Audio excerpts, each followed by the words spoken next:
이제 말씀을 나누겠습니다. 우리 모두는 살면서 항상 두 가지 질문 앞에 직면하고 살아갑니다. 하나는 무엇을 믿느냐 하는 것입니다. 다른 하나는 어떻게 사느냐 하는 것입니다. 무엇을 믿느냐라는 질문은 누구를 어떻게 믿어서 구원을 얻는가 하는 것입니다. 구원은 전적으로 하나님의 은혜로 말미암아 얻습니다. 예수 그리스도를 나의 주님으로 고백하고 영접하는 것이 구원에 이르는 길입니다. 그러나 문제는 성경이 가르치는 대로 바른 신앙을 고백한 사람이라고 해서 저절로 신앙적인 삶을 잘 살아간다고는 할 수 없다는 데 있습니다. 우리가 베드로 사도만 해도 가장 올바른 주는 그리스도시요 살아계신 하나님의 아들이다라고 하는 신앙 고백을 했음에도 불구하고 베드로의 삶이 변함없이 견고한 믿음의 삶이었던 것은 아니었습니다. 수없이 많은 굴곡의 삶이었음을 우리는 잘 알고 있습니다. 이처럼 바른 신앙을 고백한다고 해서 저절로 신앙적인 삶으로 연결된다고 할 수 없습니다. 그리스도인의 삶은 누구를 믿느냐 또 어떻게 사느냐 이 두 가지 중 하나라도 잘못 살면 그 삶이 무너지고 맙니다. 그리스도인이 잘 믿지 못하면 결코 잘 살아갈 수가 없습니다. 구원받지 못한 인생이 살아가는 모양이 아무리 잘나 보여도 그 삶의 종말에는 실패의 삶이 되고 말 것입니다. 또 그리스도인으로 잘 믿는다고 하는데 잘 믿기는 한다고 하는데 잘 살지 못한다면 그 삶은 위선적이 되고 맙니다. 또 삶과 신앙이 조화되지 못한 이중적인 삶을 살게 되는 것입니다. 이런 삶은 세상의 빛과 소금이 되지 못합니다. 오히려 예수님을 욕되게 합니다. 그래서 우리는 늘 스스로에게 물어야 합니다. 나는 잘 믿고 있는가? 나는 잘 살고 있는가를 물으면서 살아야 하는 것입니다. 또 저와 여러분은 두 가지 신분을 가지고 있습니다.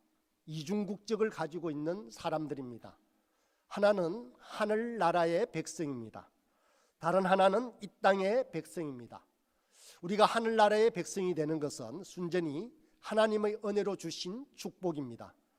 그런데 하늘나라 백성이 이 땅의 백성으로 살아가는 것은 하나님의 은혜를 누리는 사람으로서 이 땅에서 우리 자신에게 주어진 달란트를 또 맡기신 달란트를 가지고 맡기신 소명을 다하며 살아가는 것입니다.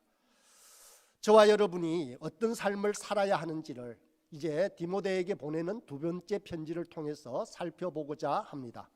먼저 1절의 말씀을 제가 다시 읽겠습니다. 하나님의 뜻으로 말미암아 그리스도 예수 안에 있는 생명의 약속대로 그리스도 예수의 사도된 바울은, 먼저 바울 사도는 자신의 직분에 대해서 말합니다. 자신은 그리스도 예수의 사도라고 힘주어 강조하고 있습니다. 이것은 자신의 의지가 아니라 하나님의 뜻으로 말미암았다라고도 강하게 말하고 있습니다. 그래서 바울 자신은 사도됨을 너무도 기뻐하고 자신에게 주어진 이 소명을 분명하게 깨닫고 있었던 것입니다. 자신에게 바울은 그 어떤 호칭도 원하지 않았습니다. 왕이라고 불리는 것도, 요즘과 같으면 대통령이라고 불러주는 것도 바울은 결코 원하지 않았습니다. 사도라고 불리기를 원했습니다. 바울이 사도라고 불리는 것을 소중하게 여긴 것은 바로 그것이 하나님께서 자신에게 주신 소명이라고 굳게 믿고 있기 때문이었습니다. 그 직분이 단지 안락함과 부귀영화를 주는 직분이기 때문이 아니었습니다. 온갖 고초를 당해야 하는 자리였습니다. 실제로 그로 말미암아 바울 사도는 매와 굶주림과 견디기 힘든 형벌을 당해야만 했습니다. 그렇지만 바울은 이 사도직을 통해서 생명의 약속을 받았습니다. 하나님은 바울에게 생명을 주실 뿐만 아니라 그 바울을 통해서 다른 사람도 생명을 얻도록 하는 사명을 주셨습니다.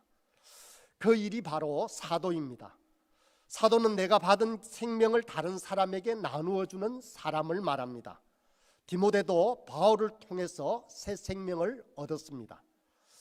저와 여러분은 어떤 직분이나 어떤 호칭을 원하고 있습니까? 비록 꼭 사도라는 호칭이 아니라고 할지라도 우리는 사람을 살리는 직분, 생명을 살리는 직분, 다른 사람을 세우고 섬기는 직분과 호칭을 바라고 기도해야 합니다. 왜냐하면 그것이 바로 우리 주님이 자신의 목숨을 내어놓기까지 그렇게도 간절히 바라던 바로 그 소중한 소망하던 삶이었기 때문에 그렇습니다. 이제 이어서 바울 사도는 영적 아들 디모데를 회상합니다. 오늘 본문을 보면 디모데에 대한 바울 사도의 기억은 세 가지로 나오고 있습니다.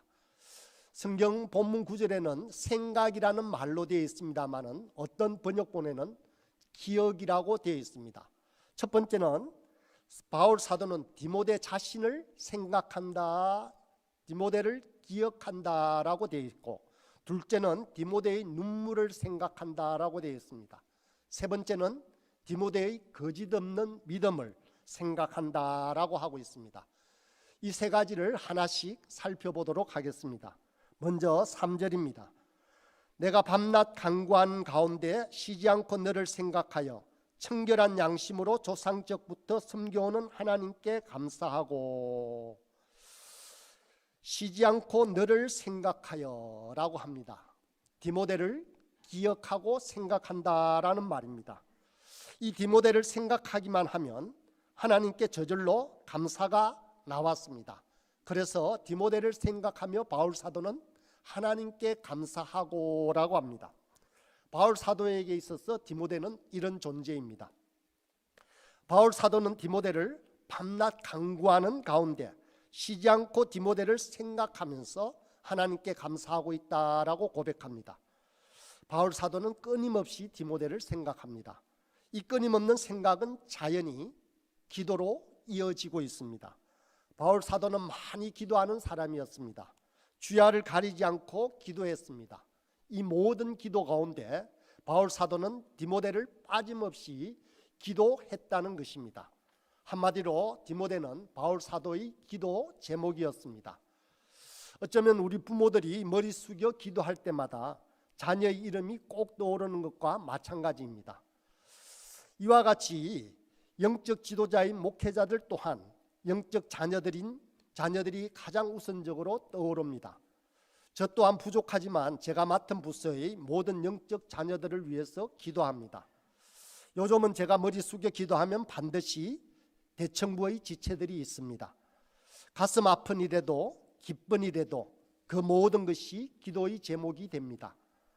힘들어 눈물 흘리는 지체들을 생각하면 그저 지나갈 수가 없습니다. 제 입술이 저절로 열립니다. 특별히 악한 사꾼 목자가 아니라면 대부분의 목회자들은 이렇게 기도할 것입니다. 가장 큰 기도 제목은 아마 교회를 위한 것일 것입니다. 목회자들뿐만 아닙니다. 교회의 중직자들 또한 마찬가지일 것입니다. 교회를 위해 가장 많이 기도하는 사람은 바로 교회를 가장 사랑하는 사람들일 것입니다. 바울 사도는 영적 자녀인 디모데를 생각할 때마다 하나님께 감사하였다고 했습니다. 이 감사는 모든 일에 항상 감사하는 내용이었을 것입니다. 그렇지만 어찌 디모데가 항상 기쁨만 안겨주었겠습니까? 어찌 자랑스러운 일만 했겠습니까? 그렇지만 디모데는 바울 사도에게 있어서는 항상 감사의 제목이었습니다. 디모데의 존재 자체가 하나님께 드리는 감사의 제목이었다라는 것입니다. 우리도 또한 누군가의 기도 제목이 된다는 것은 참 행복한 일입니다. 또 우리가 기도할 때에 기억할 사람이 많다, 기도의 제목으로 떠올리는 사람이 많다 하는 것 또한 우리의 큰 행복일 것입니다.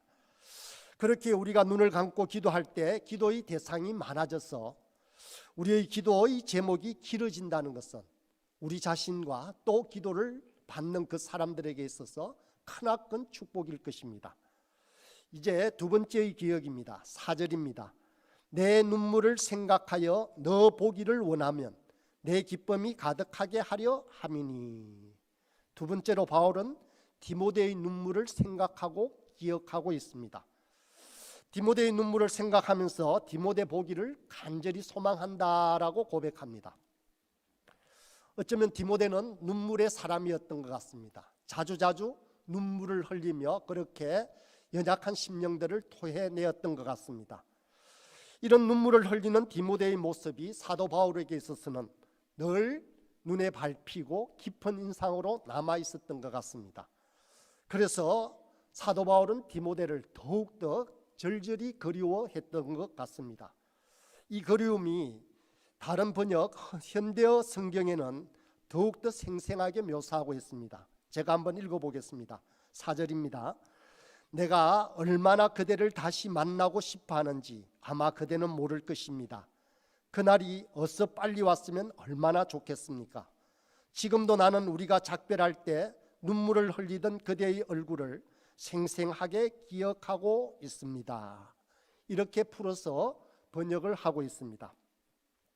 사실 우리는 세상에 살아가면서 많은 관계들을 맺습니다. 얼굴만 아는 정도의 어떤 피상적인 관계로부터 시작해서 모든 것을 허심탄회하게 나눌 수 있는 깊은 관계의 사람들도 만납니다. 하지만 바울과 디모데의 관계는 고작 인간적인 정을 나누는 정도가 아니었습니다. 그 이상이었습니다. 그리스도의 복음을 전하는 동역자의 관계였기 때문에 더욱더 깊고 진했습니다. 그저 곁에만 있어도 기쁨이 넘치는 관계였습니다.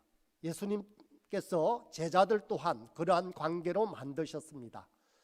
겟세마네 동산에 피땀 흘리며 기도하러 올라갈 때 제자들을 데리고 갔습니다. 그들에게 무엇을 시키기 위해서가 아니었습니다. 그들이 꼭 필요로 하는 어떤 일들을 감당케 하기 위함도 아니었습니다. 그저 곁에 있는 것만으로도 좋았던 것이었습니다. 여러분에게는 그냥 곁에만 있어도 좋은 이런 동역자가 있습니까? 그냥 바라보기만 해도 그저 좋은 그런 동역자들이나 그러한 사람들이 있습니까? 이러한 관계들은 저절로 만들어지는 것은 결코 아닙니다. 함께 동역을 해야 합니다. 영혼을 구하는 일에 우리가 모든 일을 쏟고 웃고 울며 함께 지내야 하는 것입니다. 그래야 그리워집니다. 그래야 더욱더 사랑하는 관계가 됩니다. 눈물을 함께 흘려야 보고 싶은 관계가 되는 것입니다. 디모데에 대한 사모의 마음이 간절했던 사도 바울은 디모데가 너무도 보고 싶어졌습니다. 왜 그래 보고 싶었던 것일까요? 디모데를 만나면 바울 사도는 기쁨이 충만해졌다라고 고백하고 있습니다. 왜 그러면 디모데를 만나면 바울 사도가 그렇게 기쁨이 충만해졌겠습니까? 그것은 디모데가 흘리는 그 맑은 눈물 때문입니다. 그렇다면 여기에서 말하는 디모데의 그 눈물의 의미는 무엇이겠습니까? 그것이 바로 바울 사도가 세 번째로 기억하는 것입니다. 5절입니다. 이는 내 속에 거짓없는 믿음이 있음을 생각함이라. 이 믿음은 먼저 내 외조모 로이스와 내 어머니 유니게 속에 있더니 네 속에도 있는 줄을 확신하노라. 5절의 처음에 나오는 이는이라는 이 대명사는 바로 바울에게 기쁨이 가득한 것을 말합니다. 바울에게 기쁨이 가득한 이 이유는 바로 디모데 속에 있는 거짓이 없는 믿음 때문이다라는 것입니다. 바울이 볼 때 디모데는 그저 아름다운 사람이었습니다. 그것이 보고 싶은 이유였습니다. 디모데를 보면 자신도 맑아지고 깨끗해짐을 느낄 수 있었습니다. 디모데의 믿음은 거짓이 없었습니다. 거짓이 없다는 말은 문자적으로는 위선적이 아니다라는 뜻입니다. 디모데의 거짓 없는 믿음은 외식적이거나 거칠애가 없다는 것입니다. 율법적으로 매여 있는 믿음이 아니라 복음으로 충만한 믿음을 말합니다.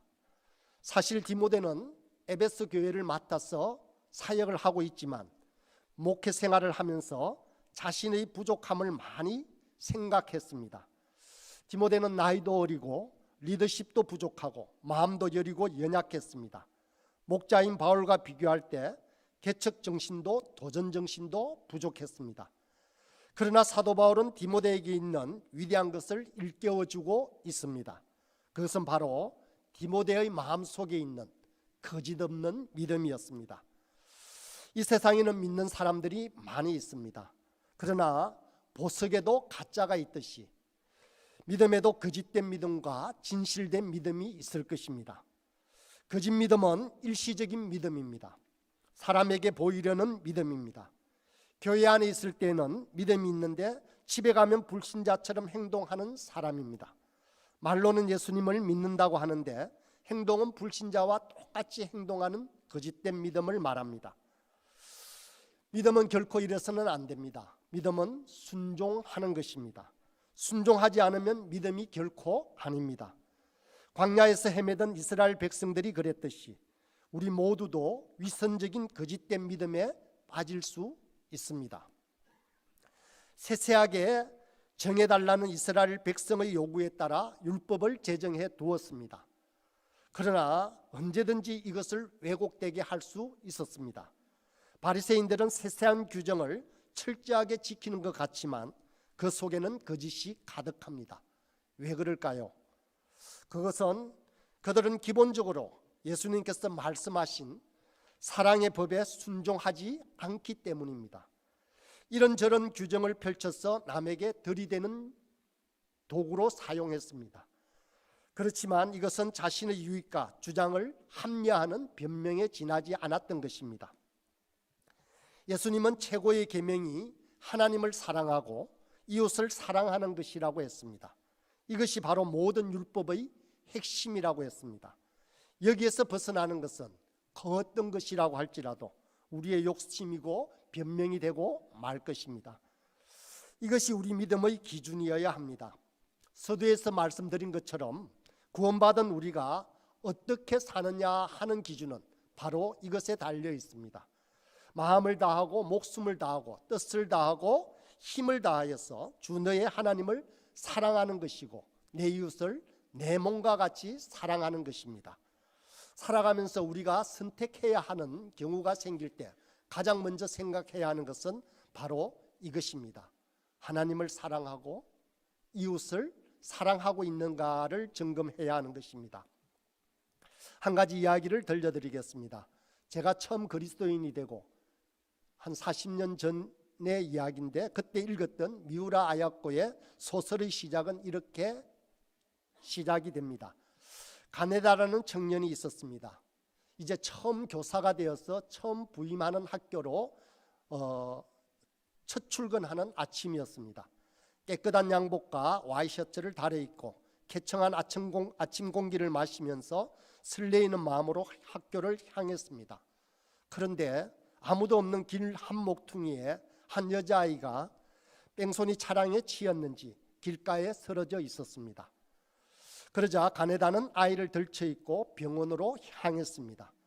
땀을 흘리며 병원에 도착해 보니 보호자를 찾을 수도 없고 진료하는 동안 내내 응급실에서 대기해야만 했습니다. 시간은 자꾸 흘러갔습니다. 학교에서는 운동장에서 개학식이 시작이 되고 부임하는 선생님들이 인사를 해야 하는 시간이 지나가고 있었습니다. 이 가네다는 얼마나 초조했겠습니까? 지금처럼 휴대폰이 있던 시절이 아니었습니다. 급하게 연락을 취할 길도 없었습니다.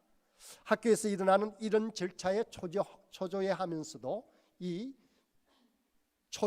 초임교사 가네다는 그 아이 곁을 지켜야만 했습니다. 여러분이라면 어떤 선택을 하시겠습니까? 그저 내버려 두고 학교로 달려가겠습니까?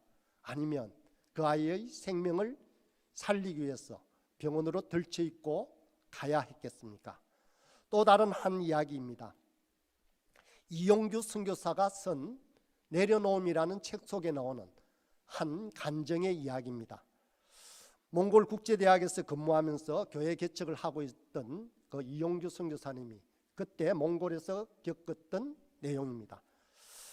철멍이라는 여자 성도에 관한 간증입니다. 이 철멍은 몽골 도심에서 떨어진 작은 초원에서 게르 생활을 하고 있었습니다. 믿음의 생활을 막 시작한 이 철멍은 이제 주일 아침이 되어서 교회에 가야만 했었습니다. 그런데 기르던 말이 갑자기 없어졌습니다. 말을 찾아보았지만 주변에는 없었습니다. 몽골에서는 이 말이 소중한 재산입니다. 그래서 예배에 참석하는 것을 미루고 온종일 들판을 찾아다녀야만 했습니다. 그렇다고 찾는다는 보장도 없었습니다. 어찌해야 할까요? 그러자 이 철멍은 하나님께 맡기기로 했습니다. 그렇게 하나님께 간구했습니다. 기도했습니다. 말이 무사히 돌아오기를 간절히 기도하고 교회로 가서 예배를 드리고 섬기고 봉사하는 일에 하루 일을 보내고 편안한 마음으로 집에 돌아왔습니다. 그런데 정말 잃어버렸던 그 말이 집으로 돌아와 있었다라는 간증입니다. 여러분은 이 두 가지에서 어떤 선택이 옳았다고 생각합니까? 물론 서로 비교할 수 있는 내용이 아닙니다. 나는 둘 다 옳은 선택이었습니다. 두 사람 모두 하나님을 사랑하고 생명을 사랑하고 이웃을 사랑하는 순종의 삶에 바로 자신의 몸을 던진 것입니다. 두 사람 모두 하나님을 사랑하는 마음이 있었습니다. 자신의 안락을 위한 선택이 아니었습니다. 힘들지만 더 소중한 것이 무엇인 줄을 알았습니다. 이처럼 거짓이 없는 믿음은 자신을 옹호하고 방어하는 것이 아닙니다. 말씀을 따라 사는 믿음을 말합니다. 우리의 선택에는 거짓이 없어야만 합니다. 우리 자신의 이익과 형편에 유리하게 결정하면서 그것이 하나님의 뜻이라고 포장하지 말아야 합니다. 힘들더라도 어렵더라도 바로 그 말씀에 따라 하나님을 사랑하고 이웃을 사랑하는 그 계명을 쫓아야 하는 것입니다. 그러지 않으면 우리의 믿음은 윗선이 되고 맙니다. 우리의 믿음이 거짓 없는 디모데의 믿음과는 다르게 되어버리고 만다는 것입니다. 디모데는 거짓 없는 진실한 믿음이 있었습니다. 그는 언행이 일치되고 변함없이 기도했고 거짓말을 할 줄 몰랐습니다. 그는 청결한 양심을 가진 자였습니다. 양심을 따라 사는 자였습니다. 얼마나 귀한 믿음입니까? 디모데의 이 거짓 없는 믿음이라고 하는 이 믿음을 생각할 때마다 저와 여러분은 어떻게 살아야 할 것인지가 나올 것입니다. 바로 이 디모데의 믿음은 믿음의 가문에서 계승된 믿음이기도 합니다. 전통 있는 믿음이기도 합니다. 먼저 외할머니 로이스에게 있었고 이것이 그의 어머니 유니게에 계승되었습니다. 그리고 디모데에게도 바로 그런 믿음이 이어진 것입니다. 믿음은 조상들에게서 영향력을 받습니다. 특히 어머니들의 영향력은 아주 중요합니다. 디모데에게 훌륭한 믿음의 어머니, 외할머니가 있었다는 것은 감사한 일입니다. 어려서부터 신앙생활을 한 사람은 경건이 몸에 배이기가 쉽습니다. 우리는 이런 믿음을 물려주신 조상들에게 항상 감사하는 마음을 가져야 합니다. 혹믿음의 가문이 아니라 당대에 예수님을 영접하는 영광을 누렸다면 더더욱 이런 믿음을 잘 계승해야만 합니다. 부모를 따라 이른 새벽에 눈 비비고 일어나서 새벽 예배에 참석하는 아이들을 봅니다. 참으로 너무도 예쁩니다. 그 아이들이 기도하는 어머니 곁에서 졸고 있더라도 그 아이의 믿음은 거짓 없는 믿음으로 아름답게 자라갈 것입니다. 우리들의 눈에는 그 아이들이 비록 더딜지라도 분명한 것은 그 기도의 씨앗들이 아름답게 열매 맺을 것이라는 것입니다. 바울 사도는 디모데가 너무도 보고 싶다고 했습니다. 보고 싶다라는 말을 듣는 것은 특별히 존경하는 사람이나 사랑하는 사람으로부터 보고 싶다라고 하는 말을 듣는 것은 큰 위로가 될 것입니다. 분명 사도 바울의 이 말에 디모데는 큰 위로가 되었을 것입니다. 하지만 그것만으로 디모데가 겪고 있는 고통을 다 이기거나 해결할 수는 없었습니다. 그리고 디모데에게 바울이 필요한 것은 사실이지만 바울이 있다고 해서 모든 것을 다 해줄 수도 없는 일이었습니다. 바울이 아무리 걱정해도 결국은 디모데가 만난 문제들은 디모데가 해결해야 했습니다. 그래서 바울 사도는 디모데에게 하나님 주신 귀한 사명을 깨우쳐 줍니다. 그것이 6절의 말씀에 있습니다. 그러므로 내가 나의 안수함으로 내 속에 있는 하나님의 은사를 다시 부릴 듯하게 하기 위하여 너로 생각하게 하노니. 바울 사도가 디모데에게 안수할 때 하나님께서 디모데에게 주신 하나님의 은사를 기억하고 간직하라라고 권면하고 있습니다. 하나님은 우리 각 사람에게, 저와 여러분에게도 각 맞는 알맞은 사명을 주셨습니다. 이 사명을 감당하면서 우리는 힘들거나 마음이 아프거나 정말로 포기하고 싶은 적도 있을 것입니다. 이런 상황에 빠져 있는 디모데에게 바울 사도는 매우 중요한 사실을 상기시키고 있습니다. 우리에게 주은 이 사명이, 이 소명이 사람으로부터 온 것이 아니라는 것입니다. 하나님께서 디모데를 부르시고 그 사명을 맡기셨다라는 것입니다.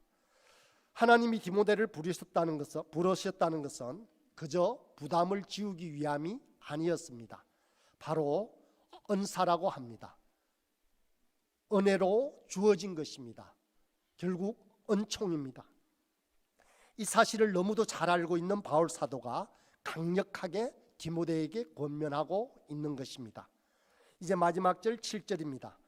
하나님이 우리에게 주신 것은 두려워하는 마음이 아니요 오직 능력과 사랑과 절제하는 마음이니. 거짓없는 믿음을 소유한 디모데였지만 지금 영적으로 아주 위축되어 있는 소심한 상태였습니다. 이런 디모데에게 바울 사도는 하나님께서 두려워하는 마음을 주신 것이 아니다라고 권면하고 있습니다. 오히려 하나님은 우리에게 하나님의 능력과 사랑과 그리고 절제하는 마음을 주신다라고 위로하고 있습니다. 하나님의 능력 그리고 사랑, 절제하는 이 마음은 하나만 있어서는 안 되는 것입니다. 이 세 가지는 우리 믿는 사람에게 세 가지는 순환되어 돌아가는 기능을 하고 있습니다. 능력이 있어도 사랑이 없으면 안 됩니다. 사랑이 넘쳐도 절제가 없으면 안 됩니다. 절제는 잘하지만 능력이 없으면 또 안 됩니다. 이 능력과 사랑과 절제하는 이 세 가지의 마음은 우리가 거짓없는 믿음으로 살아가는 데 있어서 절대적으로 필요하기에 하나님께서 두려워하는 것이 아니라 바로 이 세 가지의 은사를 우리 믿는 자들에게 주신 것이다라는 것입니다. 잠시 영적으로 잠시 위축되거나 소심해지는 것은 디모데뿐만 아니라 우리들도 마찬가지입니다. 그리 강한 자들이 아닙니다. 연약한 모습들로 살아가는 저와 여러분입니다. 그렇지만 부디 거짓없는 믿음으로 살아가려고 발버둥 치는 저와 여러분에게 하나님께서 주시는 능력과 사랑과 절제하는 마음이 날마다 충만하기를 간절히 기원합니다. 좋으신 하나님 아버지, 이 저녁에도 위로하여 주시니 감사합니다. 디모데를 통하여서 우리의 믿음을 돌아봅니다. 외식적이고 이중적인 삶이 아니라 거짓없는 믿음을 지켜나가는 눈물 많은 디모데를 기억합니다. 하나님 아버지, 우리에도 맑고 깨끗한 눈물을 흘리게 하여 주시고 거짓없는 믿음으로 주님 앞에 담대히 나아갈 수 있는, 그리하여서 주님이 우리에게 맡기신 그 소명을 붙잡고 살아가는 저희들이 되도록 인도하여 주시옵소서. 감사드리옵고 예수님의 이름으로 기도드립니다. 아멘.